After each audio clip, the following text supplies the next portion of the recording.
Vous dites dans vos conférences que l'homme est la mesure du monde et que lorsqu'il se transforme, le monde sera en paix.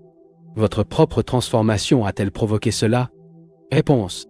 Qu'est-ce qui est compris dans cette question? Note. Puis-je dire que je reconnais que je suis le monde et que le monde n'est pas séparé de moi, bien que je parle contre les guerres, et ainsi de suite? L'exploration se poursuit de la même manière. Par conséquent, ce que je dis est futile. Regardons cela. Vous et un monde n'êtes pas deux entités distinctes. Vous êtes un monde, pas aussi idéal, mais comme la réalité. Ils sont le résultat du climat, de la nationalité, de diverses espèces de conditionnements. Et ce que vous pensez, ce que vous ressentez, vous le projetez, créant un monde en disharmonie. Vous voulez être des tremblements de terre contre les Tamouls? Dieu sait seulement pourquoi. Quels projets sont le monde? Vous êtes gourmand. Projette cette qualité. Donc, le monde est vous-même.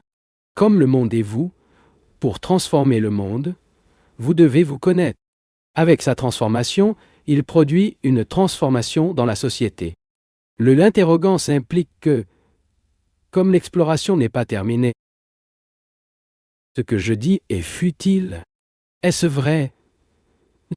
Je voyage le monde en pointant la vérité et non sur la publicité. La propagande est un mensonge. On peut propager une idée, mais la vérité ne peut pas être propagée. Et c'est à vous de le reconnaître ou de ne pas le reconnaître. Un homme seul ne peut pas transformer le monde, mais vous et moi pouvons modifier le monde ensemble. Ce n'est pas une conférence politique. Vous et moi devons découvrir quelle est la vérité.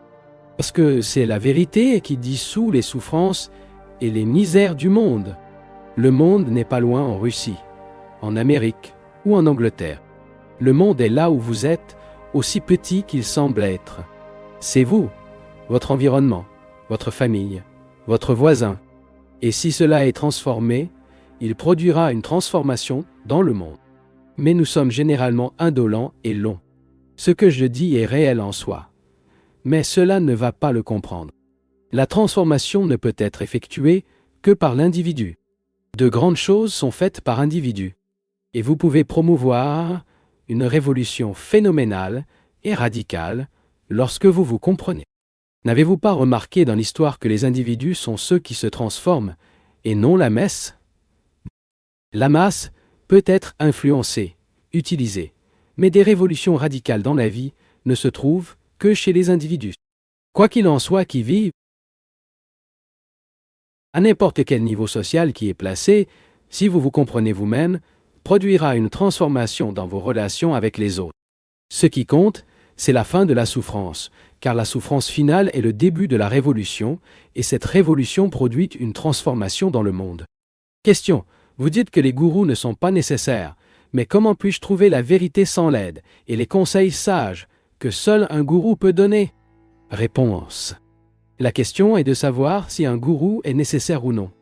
La vérité peut-elle être trouvée par quelqu'un d'autre? Certains disent et disent d'autres qui ne le font pas. Dans le cas d'une question importante, j'espère que cela accorde beaucoup d'attention. Nous voulons connaître la vérité à cet égard, et non mon opinion, par opposition à l'opinion de quelqu'un d'autre. Je n'ai aucune opinion à ce sujet. Soit il est ou non. Que ce soit ou non un gourou, ce n'est pas une question d'opinion. La vérité, dans ce cas, dépend de toute opinion, aussi profonde, savante, populaire ou universelle qu'elle puisse être. La vérité contenue dans cette question doit être découverte dans votre réalité. Tout d'abord, pourquoi voulons-nous un gourou? Nous disons que nous avons besoin d'un gourou parce que nous sommes confus, et que le gourou aide. Il indiquera ce qu'est la vérité, nous aidera à comprendre, à connaître la vie beaucoup mieux que nous. Il sera comme un père, en tant que précepteur qui nous instruisera dans la vie. Il a une vaste expérience, et nous en avons très peu. Il nous aidera à cause de sa plus grande expérience, etc. C'est essentiellement. Nous recherchons un instructeur parce que nous sommes confus. Si nous avions de la clarté, nous n'apprendrions pas un gourou. Bien sûr, s'ils étaient profondément heureux, s'il n'y avait aucun problème, Si vous compreniez complètement la vie, vous n'iriez chez aucun gourou. J'espère que vous réalisez l'importance que cela a. Parce que vous êtes confus, vous cherchez un instructeur. Allez vers lui pour qu'il vous donne une méthode de vie, pour dissiper votre confusion et vous faire trouver la vérité. Choisissez un gourou parce qu'il est confus et s'attend à ce qu'il vous donne ce que vous demandez. Autrement dit, choisissez un gourou qui satisfait votre désir. Choisissez en fonction de la satisfaction que vous en attendez et votre choix dépend de la satisfaction que vous souhaitez. Ne choisissez pas un gourou qui dit que cela dépend de vous. Vous le choisissez conformément à vos préjugés. Ainsi, puisqu'il choisit un gourou, selon sa satisfaction, il ne cherche pas la vérité, mais un moyen de sortir de la confusion. Et ce chemin trompe la vérité. Examinons d'abord cette idée qu'un gourou peut dissiper notre confusion. Quelqu'un peut-il dissiper notre confusion? Cette confusion qui est le produit de nos propres réactions? Nous l'avons créée. Pensez-vous que quelqu'un d'autre vous a créé? Avez-vous créé cette misère? Cette bataille qui se déroule à tous les niveaux de l'existence intérieure et extérieurement. C'est le résultat de notre propre manque de connaissance de nous-mêmes, parce que nous ne nous comprenons pas. Nos conflits, nos réactions, nos misères, nous abordons un gourou qui, comme nous le pensons, nous aidera à nous débarrasser de cette confusion. Nous ne pouvons nous comprendre que par rapport au présent. Et cette relation est gourou lui-même, et pas quelqu'un à l'extérieur. Si je ne comprends pas cette relation, tout ce qu'un gourou dit est une pure futilité. Parce que si je ne comprends pas les relations avec la propriété, avec les gens, avec des idées, comment puis-je résoudre le conflit dans mon cœur? Pour résoudre ce conflit, je dois le comprendre. Ce qui signifie que je dois être conscient de moi dans mes relations. Pour être conscient, nous n'avons pas besoin de gourou. Si je ne me connais pas, quelle utilité a un gourou? Tout comme le guide politique est choisi par ceux qui sont dans la confusion, et qui choisissent donc avec confusion, donc je choisis également un gourou. Je ne peux le choisir que selon ma confusion. En conséquence, il, comme un guide politique, est déroutant. Ce qui compte donc, ce n'est pas celui qui a raison. Si j'ai raison, ou si vous avez raison de dire que le gourou est nécessaire. Mais pour savoir pourquoi nous avons besoin d'un gourou, c'est important. Les gourous existent pour l'exploration de différentes manières, mais nous ne nous y occupons pas maintenant. Nous sommes ravis d'avoir quelqu'un qui parle des progrès qu'il fait, mais découvrez pourquoi nous avons besoin d'un gourou. C'est la solution. D'autres peuvent indiquer la voie, mais vous devez faire l'effort seul. Même si vous avez un gourou, parce que vous ne voulez pas faire face à ce travail, vous donnez la responsabilité du gourou. Le gourou devient superflu lorsqu'il y a une partie de la connaissance de soi. Pas de gourou, pas de livre, aucun acte ne peut vous donner une connaissance de soi. Il vient quand il est conscient de vous-même dans vos relations. Être et d'être en relation. Le manque de compréhension de nos relations signifie la misère et la lutte. L'ignorance de notre relation avec la propriété est l'une des causes de confusion. Si vous ne connaissez pas votre véritable relation avec les biens, le conflit est inévitable et donc le plus grand conflit de la société. Si vous ne comprenez pas les relations entre vous et votre femme, entre vous et votre enfant, comment quelqu'un d'autre peut-il résoudre le conflit qui en résulte de ces relations? La même chose se produit en ce qui concerne les idées, les croyances, etc. Comme cela est déroutant dans vos relations avec les autres, la propriété, avec des idées, recherchez un gourou. S'il est un vrai gourou, il vous dira qu'il doit vous comprendre. Vous êtes la source de tous les désaccords et de la confusion. Et vous ne pouvez résoudre ce conflit que lorsque vous vous comprenez dans vos relations. Il ne peut trouver la vérité à travers personne. Comment pourriez-vous? La vérité, c'est sûr, n'est pas une chose statique. Il n'y a pas d'adresse fixe. Ce n'est pas une fin ou un objectif. Au contraire, il est vivant, dynamique, actif, plein de vitalité. Et comment peut-il être une fin? Si la vérité était un point fixe, ce ne serait pas la vérité. Ce ne serait qu'une simple opinion. La vérité est l'inconnu. Et l'esprit qui cherche la vérité ne le trouvera jamais. Parce que l'esprit est constitué de connaissances, c'est le résultat du produit, passé et du temps. Et ce que vous pouvez voir par vous-même. L'esprit est l'instrument du connu, et par conséquent ne peut pas trouver l'inconnu. Vous ne pouvez passer que du connu à la connaissance. Lorsque l'esprit cherche la vérité qu'elle a lue dans les livres, cette vérité est une autoprojection. Parce que, dans un tel cas, l'esprit ne recherche que la connaissance, une connaissance plus agréable que la précédente. Lorsque l'esprit cherche la vérité, il cherche sa propre projection et non la vérité. Après tout, chaque idéal est autoprojet, il est fictif et irréel.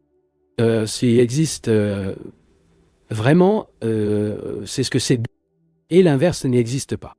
Mais un esprit qui cherche la réalité, qui cherche Dieu, qui recherche la connaissance, quand il pense à Dieu, son Dieu est la projection de sa propre pensée, le résultat des influences sociales. Vous ne pouvez penser que au connu. Vous ne pouvez pas penser à l'inconnu. Il ne peut pas se concentrer sur la vérité. Au moment où il pense à l'inconnu, il n'est pas plus que le connu. De vous-même. Ainsi, Dieu ou la vérité ne peut pas être pensé. Si vous y réfléchissez, ce n'est pas la vérité. La vérité ne peut pas être recherchée. Ça vient à nous. Nous ne pouvons que chercher ce qui est connu. Lorsque l'esprit n'est pas torturé par les connus, les effets de la connaissance, alors seulement la vérité peut être révélée. La vérité se trouve sur chaque feuille, chaque larme. Il a tendance à être connu pendant un moment. Et personne ne peut vous révéler ou vous conduire à la vérité. Et si quelqu'un vous guide, il ne peut que vous conduire à la connaissance. La vérité ne peut se manifester que dans l'esprit qui est exempt de connu. Il se pose dans un état où la connaissance est absente et ne fonctionne pas. L'esprit est le dépôt de la connaissance, résidu de la connaissance. Et pour que l'esprit soit dans cet état dans lequel l'étranger se manifeste, il doit être conscient de lui-même, ses expériences précédentes, à la fois conscientes et inconscientes, ses réponses, ses réactions, sa structure. Lorsqu'il y a une connaissance de soi complète, la connaissance se termine, et l'esprit est complètement vide de la connaissance. Ce n'est qu'alors que la vérité peut vous venir sans être appelée. La vérité ne m'appartient même pas. Nous ne pouvons pas l'adorer. Au moment où nous la connaissons, elle est irréelle. Le symbole n'est pas réel, l'image n'est pas réelle. Mais quand il y a une compréhension de soi, la disparition de soi, alors l'éternité émerge. Question.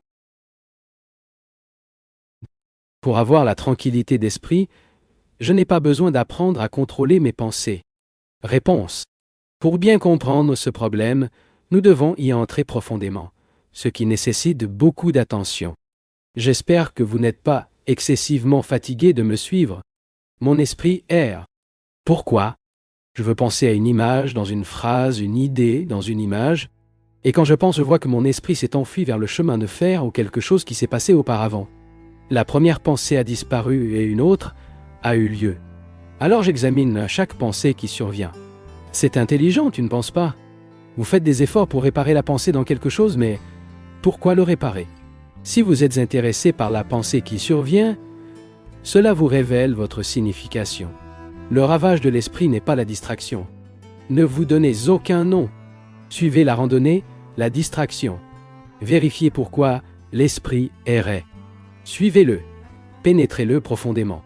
Comprendre complètement une certaine distraction et il est éteint. Si un autre, suivez-le aussi. L'esprit est composé d'innombrables exigences et désirs. Et quand il les comprend, il est capable d'une perception dans laquelle il n'y a aucune exclusion de rien. La concentration est l'exclusion et la résistance à quelque chose. Une telle concentration est la même que la mise en place. C'est évidemment inutile. Ne conduit pas à la réalité. Lorsqu'un enfant s'intéresse aux jouets, il n'y a pas de distraction. Mais c'est momentané. Que veux-tu dire? Vous voulez être entouré d'un mur continu? Êtes-vous une entité humaine ou une machine à limiter et à circonscrire? Toute concentration est exclusive. Dans cette exclusion concentrée, rien ne peut pénétrer votre désir. Ainsi, la concentration, partant de pratiquer, est le déni de la véritable méditation. La méditation est le début de la connaissance de soi, et sans connaissance de soi, nous ne pouvons pas méditer. Sans connaissance de soi, notre méditation est sans valeur. C'est juste une évasion romantique. La concentration, car il s'agit d'un processus d'exclusion, ne peut pas ouvrir la porte à cet état mental dans lequel il n'y a pas de résistance. Si vous résistez à votre enfant, il ne le comprend pas. Vous devez être ouvert à toutes vos excentricités, tous vos caprices. Et de manière analogue pour vous comprendre, elle doit être consciente de chaque mouvement de l'esprit. Avec chaque pensée qui surgit, chaque pensée qui apparaît implique certains intérêts. Ne le condamnez pas en l'appelant la distraction. Suivez-le complètement. Voulez-vous vous concentrer sur ce que vous dites?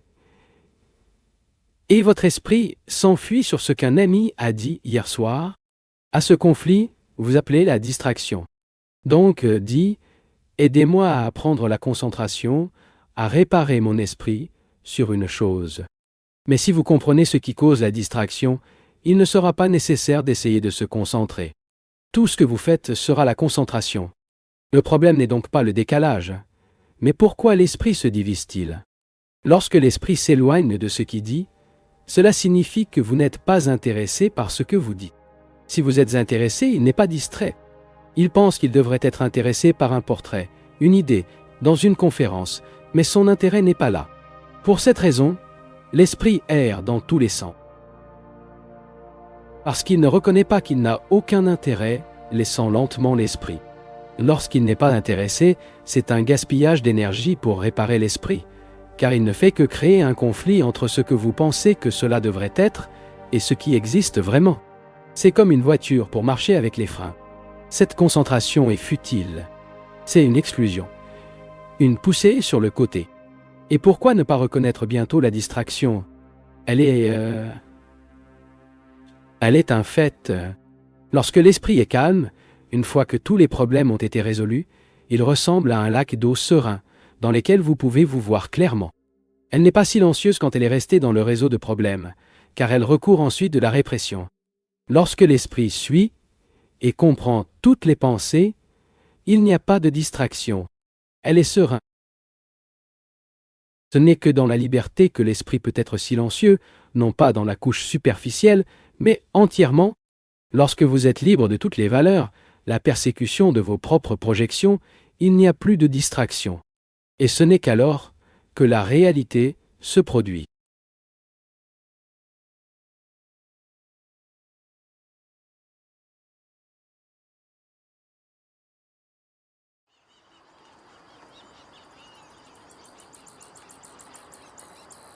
Vous ne parlez jamais de l'avenir.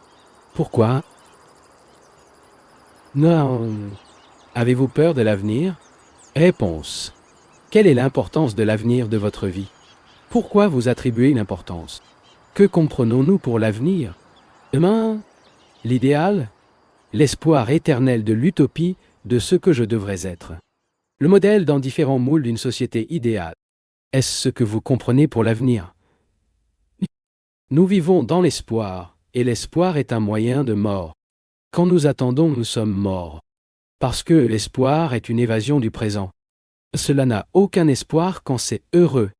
Ce n'est que lorsqu'il se sent malheureux, frustré, opprimé, quand il souffre, quand il est dommage, quand il est prisonnier, se tourne vers l'avenir. Lorsque vous vous sentez vraiment gai et heureux, il n'y a pas de temps. Nous vivons dans l'espoir du berceau du tombeau, car nous sommes mécontents du début à la fin. Et l'espoir est le moyen d'évasion, et non la solution de notre état actuel de malheur. Nous considérons l'avenir comme un moyen d'éviter le présent. Et l'homme qui évite le présent, fuyant vers le passé ou le futur, ce n'est pas vivant. Vous ne connaissez pas la vie, comme vous vivez. Il ne connaît que la vie par rapport au passé ou à l'avenir. La vie est douloureuse, tortueuse, alors nous essayons de lui échapper. Et s'il promet au paradis, nous nous sentons entièrement heureux. C'est pour cette raison qu'une fête, soit de gauche, finit par gagner. Les partis promettent toujours quelque chose pour demain, pendant 5 ans. Et nous nous jetons à l'appât et le dévorer. Et après tout, nous sommes détruits. Une fois que nous sommes intéressés à fuir le présent, si nous ne pouvons nous attendre à rien de l'avenir, nous revenons au passé. Les instructeurs du passé, les livres du passé, la connaissance de ce qui a été dit par Sankara, Bouddha et autres, nous vivons dans le passé ou dans le futur. Et un homme qui vit dans le passé ou l'avenir ne correspond qu'à la vie comme les morts, car son correspondant n'est que de simples réactions. Il est donc vain de parler du passé et du futur, des récompenses et des punitions. Ce qui compte, c'est que nous découvrons comment vivre, comme être libre de souffrance dans le présent. La vertu ne vient pas demain. L'homme qui sera miséricordieux demain est stupide. La vertu n'est pas cultivable, c'est la compréhension de ce qu'elle est dans le présent. Comment pouvez-vous vivre dans le présent sans douleur, sans les pénalités de détresse? L'affliction doit être résolue, non pas au fil du temps, mais par compréhension. Et il ne peut être résolu que dans le présent. Et c'est pourquoi je ne parle jamais du futur. Nous venons une activité, une vitalité extraordinaire lorsqu'il y a une observation directe de ce qu'elle est. Mais vous voulez jouer avec les choses. Et lorsque vous jouez avec des choses sérieuses, vous brûlez les doigts. Il est ravagé par les espoirs et les récompenses. Et l'homme qui suit l'espoir est un mort-vivant. Notre problème est de savoir si l'affliction peut finir par le processus de temps, ce qui est la continuité. L'affliction ne peut pas se terminer dans le temps, car le processus de temps est la continuation de la souffrance, et n'est donc pas la solution de la souffrance. L'affliction peut se terminer immédiatement. La liberté n'est pas à la fin, mais au début. Pour comprendre cela, le début de la liberté est nécessaire. Liberté de voir le faux comme faux. Capacité à voir les choses telles qu'elles sont, pas dans le temps, mais maintenant. Il se déroule donc lorsque vous êtes en crise. Après tout, qu'est-ce qu'une crise? Une situation qui nécessite toute notre attention sans chercher refuge dans les croyances. Lorsqu'il n'y a pas de solution, quand il n'y a pas de réaction de l'esprit, lorsque l'esprit n'a pas de réponse prête, aucune conclusion, et que nous n'avons aucun moyen de résoudre le problème, nous nous retrouvons dans une crise. Mais malheureusement, parce qu'il étudie dans les livres, car il suit les instructeurs, votre esprit trouve des explications à tous les problèmes. Et donc, ce n'est jamais au moment de la crise. Il y a un défi chaque minute. Et une crise survient lorsque l'esprit n'a pas de réponse prête. Lorsque vous ne pouvez pas trouver un moyen, conscient ou inconscient, par des mots ou par évasion, c'est alors en crise. La mort est une crise. Bien qu'il ait des mots, expliquez-le et mettez-le de côté. Vous vous retrouvez en crise lorsque vous perdez votre fortune, lorsque des milliers de personnes sont détruites en une seconde. La fin est la crise. Mais vous ne terminez jamais. Vous voulez que les choses continuent pour toujours. Ce n'est que lorsqu'il y a une crise, sans possibilité d'évasion, et nous nous voyons directement face à celui-ci. Seulement alors, le problème est résolu. L'intérêt pour l'avenir est un moyen d'éviter la crise. L'espoir est un moyen d'éviter ce que c'est. Que devrait être, selon leurs idées, la relation entre l'individu et l'État? Réponse. Voulez-vous un programme? Ici, nous sommes de retour ce qu'il devrait être. La spéculation est la chose la plus simple et la plus inutile que vous puissiez faire. Méfiez-vous de l'homme qui vous offre de l'espoir. Ne lui faites pas confiance. Il vous mènera à la mort. Il s'intéresse à son idée de l'avenir, par sa conception de ce qu'il devrait être, et non dans sa vie. L'État et l'individu sont deux processus différents. N'agissez pas les uns sur les autres. Comment pouvez-vous vivre sans moi, sans quelqu'un d'autre? Et ne sont-ils pas nos relations qui constituent la société? Vous et moi, et une autre personne, est un processus unique, et non des processus séparés. Vous impliquez le soi et l'autre. Vous êtes la pluralité et non singulière. Bien qu'il soit préféré de considérer le singulier, vous êtes le résultat de toute la communauté, et l'individu ne peut jamais être une entité singulière. Vous avez posé une mauvaise question parce que vous avez séparé l'individu de l'État? Vous êtes le résultat du processus total de tous influence collective. Et bien que le résultat soit une entité individuelle, il est le produit du processus en fonctionnement. Comprendre ce processus se trouve dans les relations, à la fois avec le singulier et le collectif.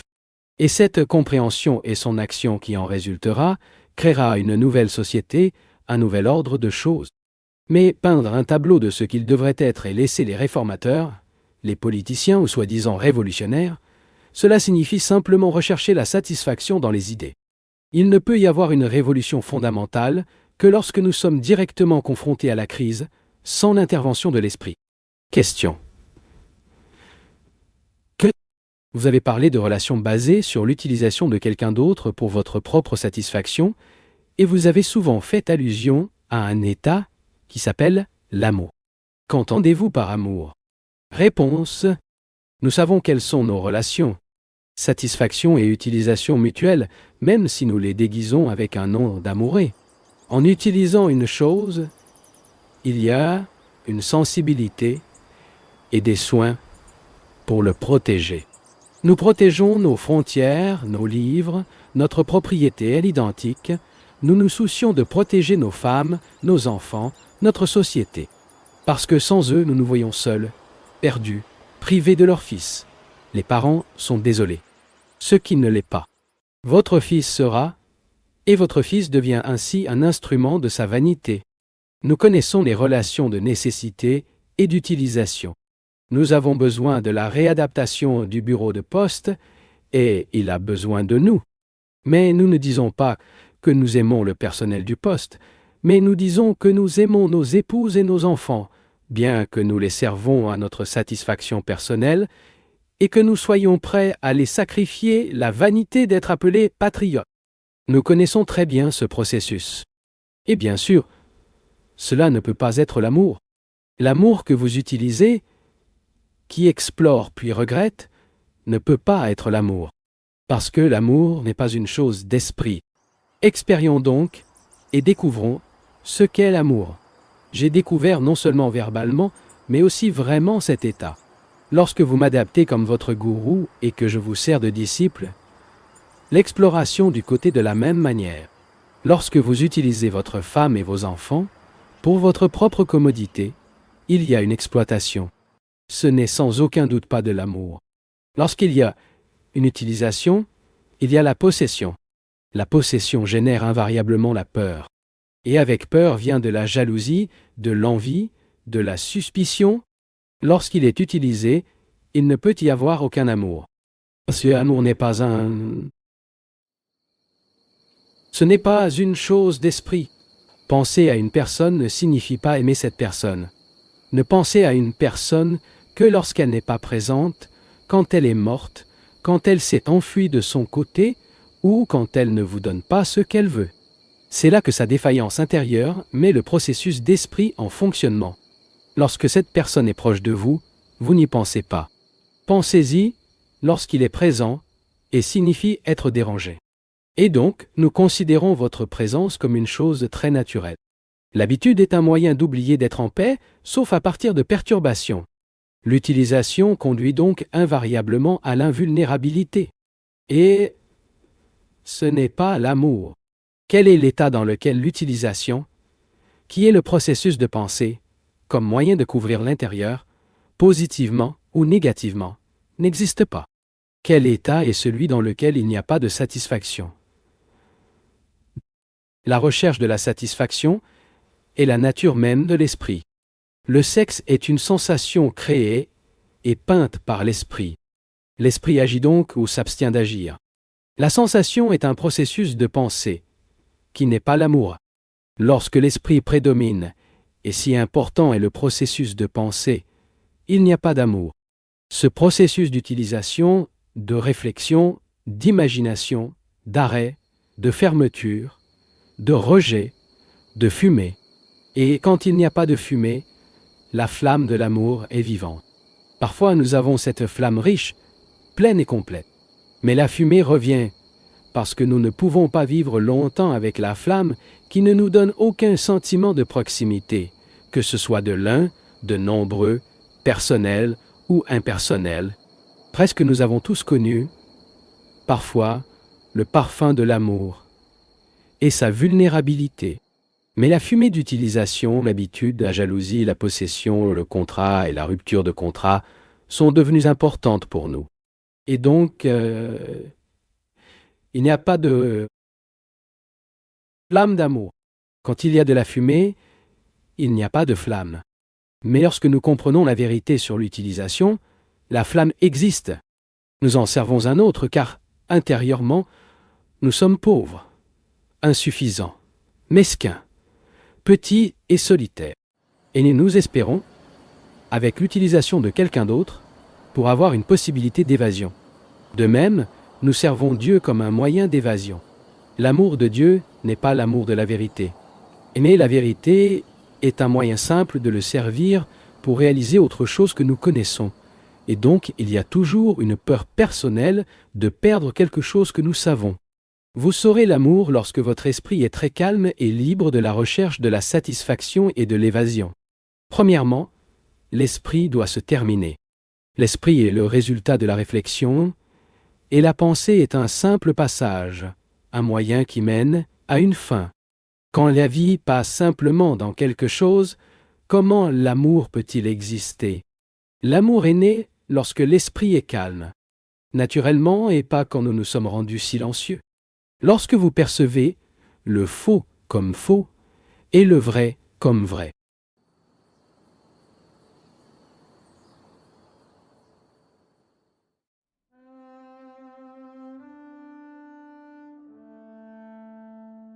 Il n'est pas important de savoir comment écouter.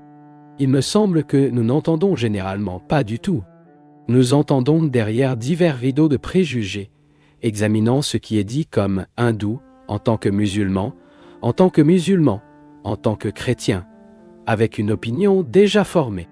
Nous n'écoutons pas librement, calmement et en silence. Nous entendons avec l'intention d'accepter ou de ne pas être d'accord. Ou nous entendons prédisposés à l'argument. Nous n'entendons pas dans le but de découvrir. Il me semble très important de savoir lire, voir et observer. Beaucoup d'entre nous sont incapables d'entendre vraiment et d'écouter le droit que nous pouvons comprendre. La compréhension nous vient non pas à la suite d'un effort ou d'une forme de conformité ou de contrainte, mais seulement lorsque l'esprit est très calme. Lorsque nous cherchons clairement ce que quelqu'un d'autre dit. Il n'y a pas de tension, pas d'effort, mais une douce maîtrise, une dureté délégable.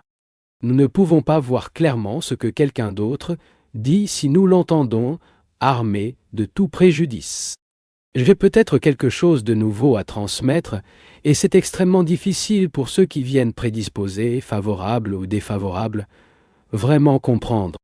Parce que beaucoup d'entre nous sont conditionnés par des influences sociales, économiques et religieuses, etc. Nous sommes des copistes, des imitateurs. Et donc, nous ne nous soucions pas de ce qui est nouveau. Nous appelons révolutionnaire ou absurde et pompe séparément. Mais, si nous pouvons l'examiner, si nous l'observons avec une exemption complète des préjugés, des limitations, il peut être possible de se comprendre et de communier les uns avec les autres. Il n'y a que la communion lorsqu'il n'y a pas de barrière. Et chaque idée, chaque préjudice représente une barrière. Lorsque vous aimez quelqu'un, c'est en communion avec cette personne. Il n'y a aucune idée de la personne que vous aimez.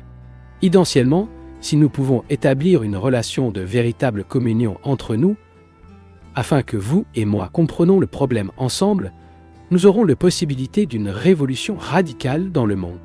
Le monde, après tout, est dans le besoin. Pas d'une réforme simple, ni d'une révolution superficielle, mais d'une révolution radicale fondamentale. Une révolution non basée sur une idée.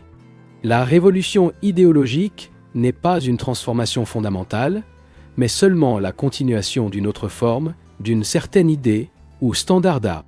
Voyons donc si, au cours de ces conférences, nous pouvons établir entre le locuteur et l'auditeur une communion qui est au-dessus des mots.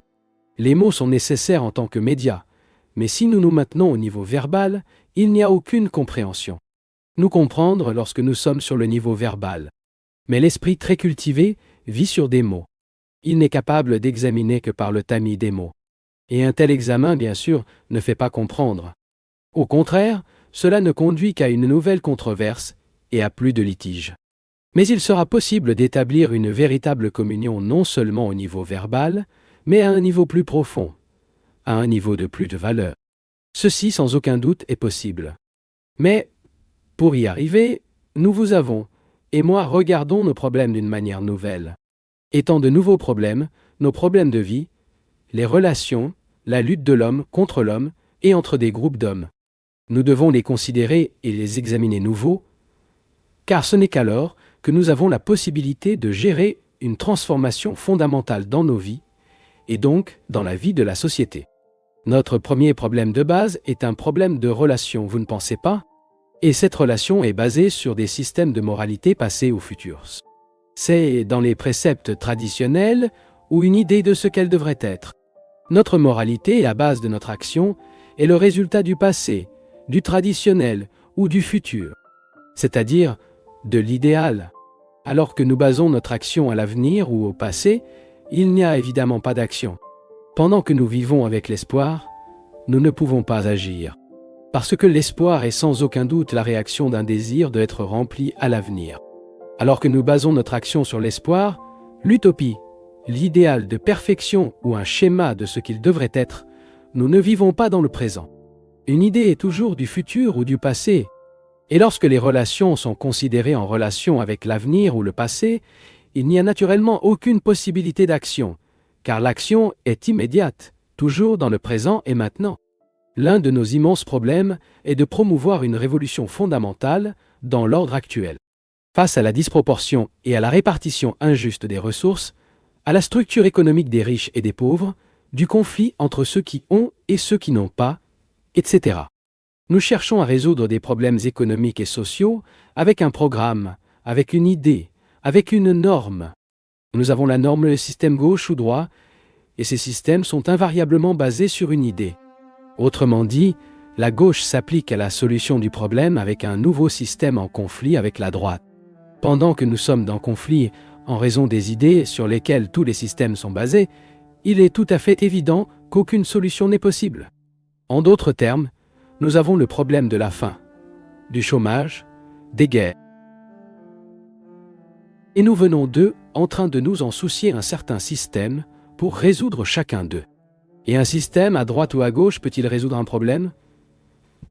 À gauche et à droite, ils pensent qu'ils ont un système parfait, définitif et absolu. Et donc, l'un ou l'autre s'applique au problème de la faim, du chômage et des guerres avec une idée, avec un préjudice. Le résultat est que les systèmes, les idées, les croyants sont en conflit les uns avec les autres et les problèmes se poursuivent. Si vous et moi voulons vraiment postuler à la solution d'un problème, nous devons certainement examiner le problème directement, sans les préjugés ni le rideau d'un système. Parce que ce n'est que lorsque l'esprit est exempt de système à gauche ou à droite, nous pouvons affronter le problème directement. Et l'action est-elle possible sans idée? C'est en fait la question de base. L'idée est, bien sûr, un espoir. Il est basé sur l'avenir ou le passé. Et peut-on vivre sans espoir? Bien sûr, vivre sans espoir implique de comprendre le présent directement et non en relation avec le passé ou l'avenir. Si nous étudions notre esprit et examinons la base de notre pensée, nous verrons que nous pensons en référence à l'idéal, à l'avenir, l'espoir de devenir quelque chose pour atteindre un nouvel état. L'espoir mène toujours à la mort. Dans l'espoir, pas à la vie, parce que la vie est dans le présent et non dans le futur. La vie n'est ni dans le futur ni dans le passé, mais dans le processus de vie actuel. N'est-il pas possible d'examiner tous nos problèmes, peu importe, économiques, individuels ou collectifs, de les examiner de la norme d'espoir d'avenir et de préjugés, de conditionnement du passé? Certes, chaque défi est nouveau, car contraire ne serait pas un défi. Et pour faire face à ce défi, nos esprits doivent être nouveaux, frais, non accablés par le passé ou l'espoir de l'avenir. Et sera-t-il possible pour l'esprit de faire face à un problème sans le conditionnement du passé, ni l'évasion vers l'espoir de l'avenir? Cela n'est possible que lorsque vous et moi, en tant qu'individus, sommes en mesure de comprendre le problème, quoi qu'il soit personnel ou collectif, et de correspondre correctement au défi, complet et complet. Et ce n'est que lorsque l'esprit n'est pas chargé de connaissances que l'expérience peut correspondre correctement et naturellement au défi. Cela signifie en fait que l'esprit doit pouvoir être très silencieux. Parce que ce n'est que lorsque nous ne nous battons pas, seulement lorsque l'esprit est très calme, vient la compréhension. Je ne sais pas si vous l'avez remarqué personnellement dans votre vie quotidienne. Lorsqu'il est agité, tourmenté, avec un problème, vous ne vous comprenez pas certainement. Mais quand l'esprit est très calme, gratuit du passé et de l'avenir, il est alors capable de relever correctement le défi. C'est notre réaction inadéquate au défi qui crée le problème. Et notre réaction au défi doit toujours être inappropriée tant que nos actions sont basées sur le passé ou l'avenir, la tradition ou l'espoir. Par conséquent, l'homme qui veut vraiment comprendre le problème de l'existence et réaliser une révolution radicale doit être libre du passé et de l'avenir, de l'espoir et de la tradition, de l'idéal et de ce qu'il était à l'instant. Cet état mental est un créateur. Et seul l'esprit créatif est capable de comprendre les problèmes actuels, et non l'esprit qui est élevé d'idées, inventant des schémas et suivant les idéaux. Pas l'esprit qui est juste de copier et d'imiter, parce que le défi est toujours nouveau. Et si nous voulons le comprendre, nous devons y faire face d'une nouvelle manière. Ainsi, la réalité ou tout nom qui vous approuve est un état d'être dans lequel l'esprit n'oscille plus entre le passé et le futur, mais réalise et comprend. C'est le cas pour le moment. Le passé et le futur ne sont pas ce qu'il est. Ce que c'est nouveau. Il n'est pas lié au passé ou au futur. Et pour y faire face, l'esprit ne doit pas être pris dans le mouvement du passé et de l'avenir. Ce ne devrait pas être un passage, un mouvement du passé vers le futur. Comprendre ce que c'est, la réalité. Et la réalité n'appartient pas au temps. Et l'esprit, qui est le produit du temps, ne peut pas comprendre la réalité. L'esprit doit donc être totalement silencieux. Mais nous ne devrions pas se taire, par compulsion, discipline ou contrôle. Et il est calme de comprendre tout ce processus de devenir. Ce mouvement du temps qui vient du passé et traverse le présent pour l'avenir. Plusieurs questions m'ont été référées et, avant de répondre, qu'il est autorisé à vous suggérer et moi recherchons les bonnes réponses ensemble. Il est très facile de poser une question et d'attendre la réponse. C'est un simple travail de lycée, mais cela nécessite un esprit maturé, intelligent, un esprit intéressant pour entreprendre le voyage de découverte. Ainsi, lorsque vous traitez avec ces questions, voyageons ensemble et découvrons la vérité, pas une réponse agréable à vous ou à moi. La vérité, bien sûr, n'est pas une opinion. La vérité ne dépend pas de la connaissance. Et là où il y a des connaissances, il n'y a pas de vérité. La vérité n'est pas le résultat de l'expérience, car l'expérience est la mémoire. Et vivre uniquement en mémoire, c'est nier la vérité. Pour découvrir la vérité, l'esprit doit être libre, agile et flexible. Par conséquent, il y a un besoin pour cet art de l'écoute qui révèle la vérité sans effort. Parce que l'effort, bien sûr, est le désir. Et là où il y a du désir, il y a un conflit. Et le conflit n'est jamais un créateur. Donc, lorsque vous envisagez ces questions, n'attendez pas de réponse, car il n'y a aucune réponse du tout. La vie n'a pas de réponse comme un oui ou un non. Elle est trop vaste et incommensurable. Et pour sonder l'immense, l'esprit doit être libre et silencieux. Notre enquête, il n'est pas destiné à trouver une opinion, une conclusion avec ses déclarations et ses refus, mais à découvrir la vraie réponse, qui est là.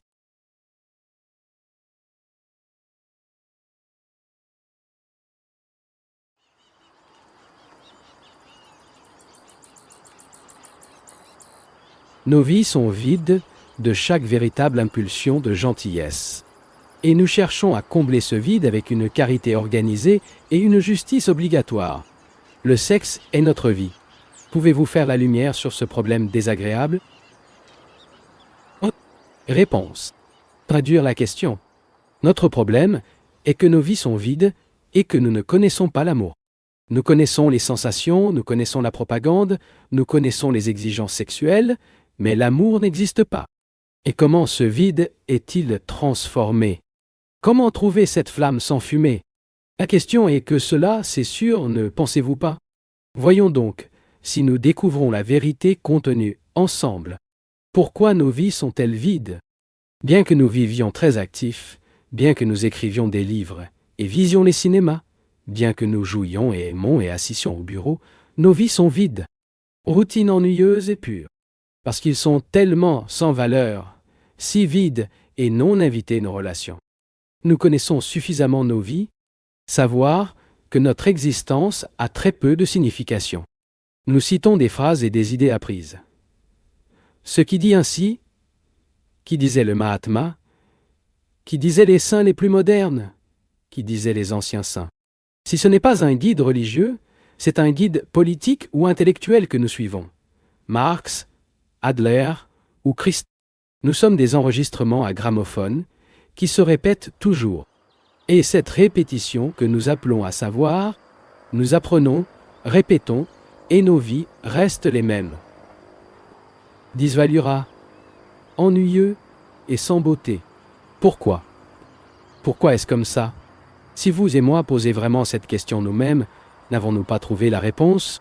Pourquoi avons-nous attribué tant de valeur aux choses de l'esprit?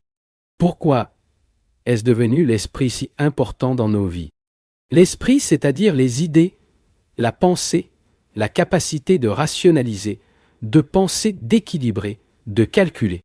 Pourquoi avons-nous attribué tant d'importance à l'esprit? Cela ne signifie pas que nous ne devenons pas émotionnels, sentimentaux et larmoyants. Nous connaissons ce vide. Nous connaissons ce sentiment extraordinaire de frustration. Et à qu'il y ait dans nos vies ce manque de profondeur, ce sentiment de déni, nous ne pouvons certainement comprendre que par la vigilance dans les relations. Et que se passe-t-il vraiment dans nos relations? Nos relations ne sont-elles pas une auto-insulation? Chaque activité mentale n'est pas un processus de protection contre la recherche de la sécurité, de l'isolement. Cette même pensée que nous appelons collective n'est pas aussi un processus d'isolement. Chaque action de nos vies n'est pas un processus d'autoclose. Vous pouvez vous observer en personne dans votre vie quotidienne, n'est-ce pas? La famille est devenue un processus d'isolement.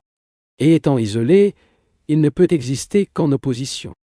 Ainsi, toutes nos actions conduisent à l'auto-isolation, ce qui génère le sentiment de vide. Et vide nous sommes. Nous essayons de remplir le vide avec les programmes radio, le bruit, les bavardages, les potins, les lectures, les études, la respectabilité, l'argent, la position sociale, etc. Mais tout cela fait partie du processus d'isolement. Et pour cette raison, cela ne fait que l'isolement plus fortant. Ainsi, pour la plupart d'entre nous, la vie est un processus d'isolement, de déni, de résistance et de conformité à une norme. Et bien sûr, dans ce processus, il n'y a pas de vie. Et d'où le sentiment de vide, le sentiment de frustration. Aimer une personne, c'est être en communion avec elle. Pas à un certain niveau, mais complètement intégral et abondamment. Mais nous ne connaissons pas un tel amour. Nous ne connaissons que l'amour comme une sensation. Mes enfants, ma femme, ma propriété, mes connaissances, ma réalisation. Et c'est encore une fois un processus d'isolement, ne pensez-vous pas? Notre vie mène à l'exclusion, à tous points de vue. C'est un mouvement d'auto-développement de la pensée et du sentiment, et seulement sporadiquement nous sommes en communion avec l'autre. C'est pourquoi il y a cet énorme problème. Eh bien, c'est l'état actuel de nos vies, respectabilité, possession et vide. Et la question est de savoir comment transcender cet état. Comment nous devons transcender cette solitude, ce vide, cette insuffisance, ce pauvreté intérieure. Il ne me semble pas que nous voulons que cela. Beaucoup d'entre nous, nous sommes satisfaits de ce que nous sommes. C'est beaucoup de travail pour chercher quelque chose de nouveau, donc nous préférons rester comme nous. C'est là que se trouve la vraie difficulté. Nous avons tellement de garanties, nous élevons des murs autour de nous, avec qui nous sommes très satisfaits. Et parfois, un murmure se fait entendre à l'extérieur du mur. Parfois, un tremblement de terre, une révolution, une perturbation que nous avons bientôt suppliée. Dans ces conditions, nous ne souhaitons pas que beaucoup d'entre nous sortent du processus d'autoclose. Ce que nous recherchons, c'est juste du remplacement. La même chose à propos d'une manière différente. Notre insatisfaction est si superficielle, nous voulons une nouvelle chose qui nous apporte satisfaction, une nouvelle garantie, une nouvelle façon de nous protéger. Ce qui, une fois de plus, est le processus d'isolement. En fait, nous n'essayons pas de sortir de l'isolement, mais renforcer l'isolement, le rendre permanent est la preuve de perturbation. Seulement, quelques-uns des individus sont prêts à briser et à voir ce qui est en dehors de cette chose que nous appelons vide et solitude. Ceux qui recherchent un substitut à leur ancien refuge seront satisfaits de la découverte de quelque chose qui leur offre une nouvelle sécurité. Mais il y en aura qui voudront sortir de cet état. Laissez-nous donc procéder dans votre entreprise.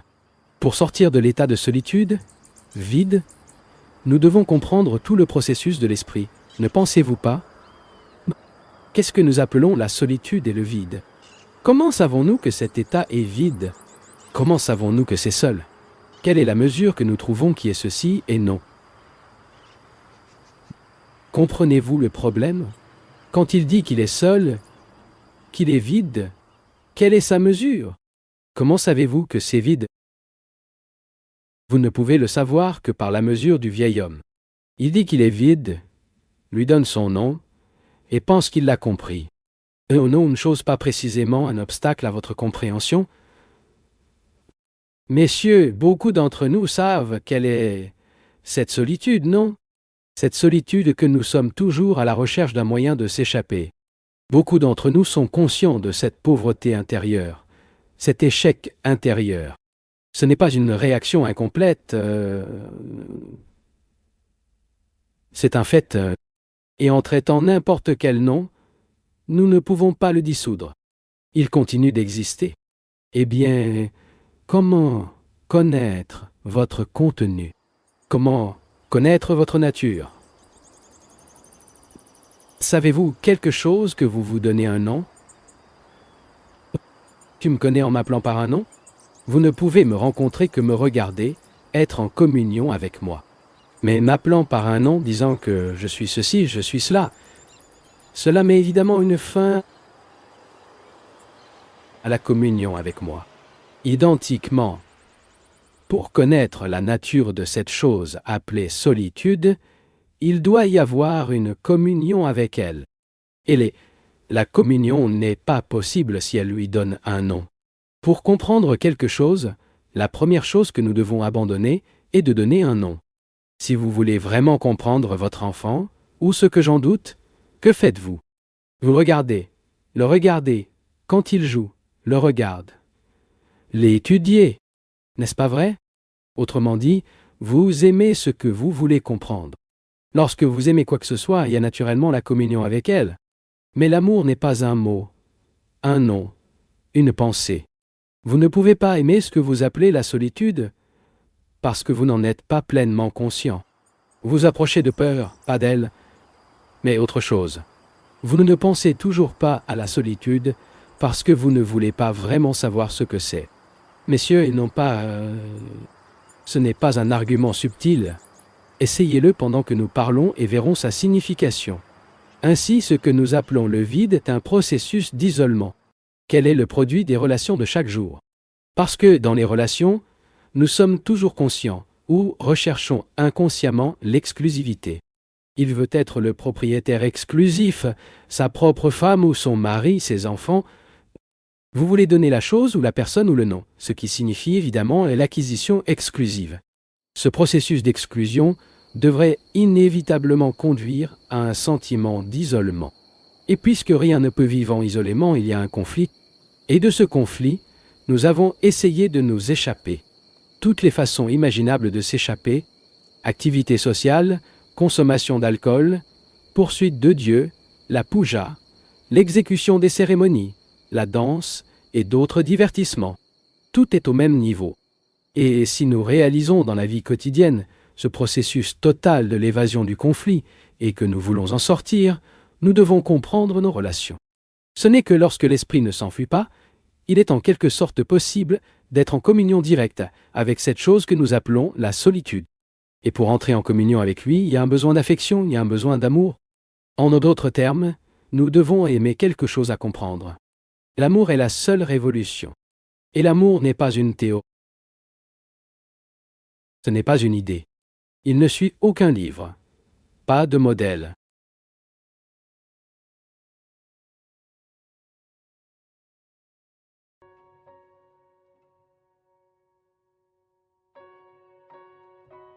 L'Inde a une vieille tradition de vie simple et peu de besoins.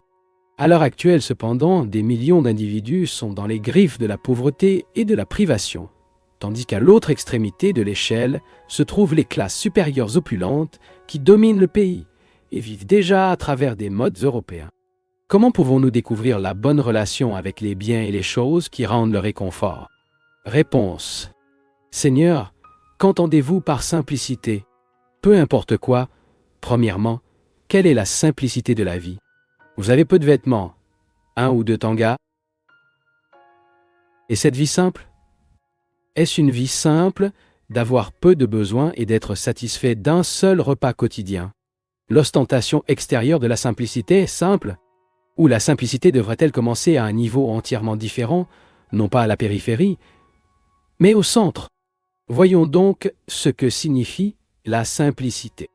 L'esprit complexe qui a du mal à développer des vertus, qui vise la domination, essayant de suivre un idéal, essayant d'être non violent, cette discipline s'adapte à quelque chose, craint quelque chose, qui se force à devenir quelque chose.